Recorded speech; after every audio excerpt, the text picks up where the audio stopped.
Thompson, great to see you here in New York. How did this fight come about? It's kind of funny. We were wanting to fight RDA or Robbie Lawler. Didn't happen. Was looking for a fight. Definitely wanted to fight on Madison Square Garden. And I heard this guy that just beat Mike Perry called me out. I know he was on a 6-fight winning streak. It was Vicente Luque. Seemed like the only opponent at the time. Very tough guy. Deserves to move up the rankings for sure. And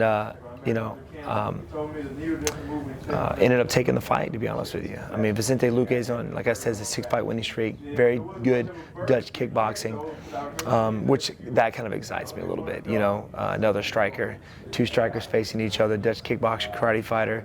It's going to be a good one. It's you've fought basically some of the very best guys in the world, and hasn't always gone your way recently. Is that different for you? Because you're a multiple world champion in kickboxing, smashing it in MMA, being the best in the world. Is it different having to come through that adversity for you? It is. The only fights that I actually felt that I lost was my second fight in the UFC against Matt Brown and my last one. The two fights I had with Woodley, I felt like I won. The one with Till, I felt like I won. But so my last fight, and the Matt Brown were legitimately the ones that I felt like I've actually lost. It lit a fire in me like no other, for sure. So I'm definitely itching at the bit to get back out there and do it again at Madison Square Garden, which is kind of my home away from home, to be honest with you. Spent a lot of time here in New York City.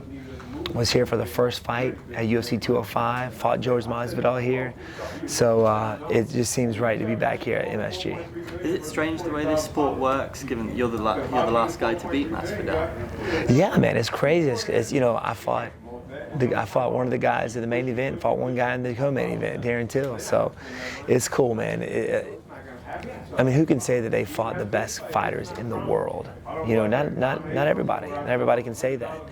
And I just think that's something pretty cool to say, that, you were definitely one of the best fighters in the world. You fought the best fighters in the world. So when I think about it, it puts a smile on my face. It's pretty cool.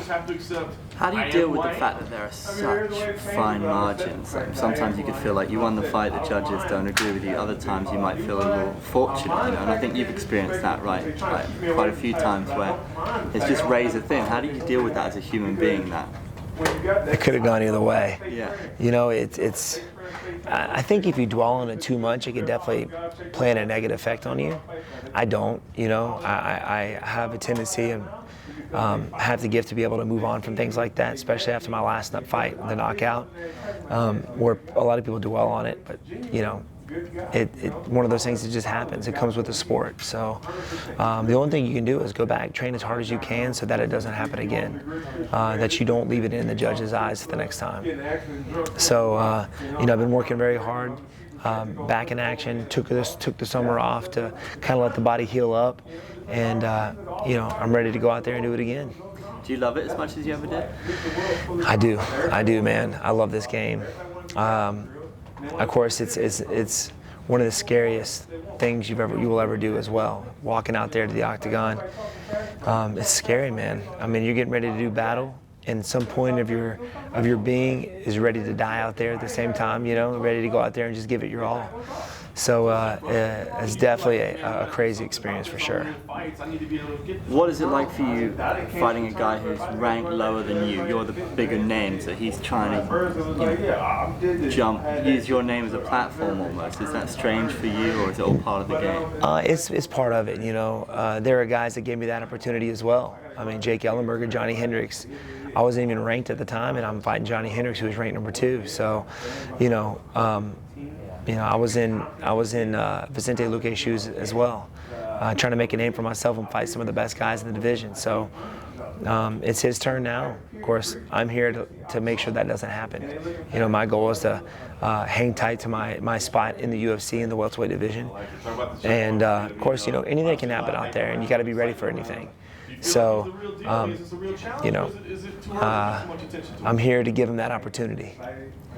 Do you think the UFC seems to have had lots of different phases over the years? Start and then these big stars like Brock Lesnar, Ronda Rousey, and Conor, and now the two guys headlining the card have been around for such a long time and maybe were underappreciated, and there's kind of this collective star power on this card. It feels like a very unique one, you know what I mean? And this could do some big numbers. Does it feel like we're entering a new phase in the UFC a little bit? Kind of, a little bit. I mean, when the UFC made this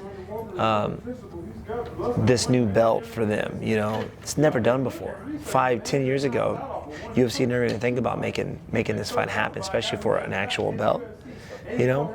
So the game is definitely changing for sure. And I think Conor McGregor and guys like him are the reasons it's changing. You know, I think it is for a good thing. It's making it more popular. And these guys that are fighting for this belt have been around the game for a very long time. I faced one of them, and both genuinely just very good fighters. So I think it's pretty cool, to be honest with you. How do you see it go? Oh man, both very similar fighters. Kind of like, you know, zombie-like fighters. They take a lot of punishment, but keep on coming. You know, Nate Diaz, he doesn't make a whole lot of changes, but he's very good everywhere. Me facing Masvidal before, I think he's the kind of guy that's not afraid to do something exciting out there in the octagon, which could catch a lot of guys off guard. So both very good fighters. I'm kind of leaning towards Masvidal a little bit just because I've faced him before, but he's a very good fighter too. So definitely an awesome main event. Do you think welterweight's the most exciting division right now? Oh, 100%. Most exciting and most stacked division, I think, in the UFC. Even more than the 155 division, for sure. I mean, the guys that are moving up in this weight class are just unbelievable athletes.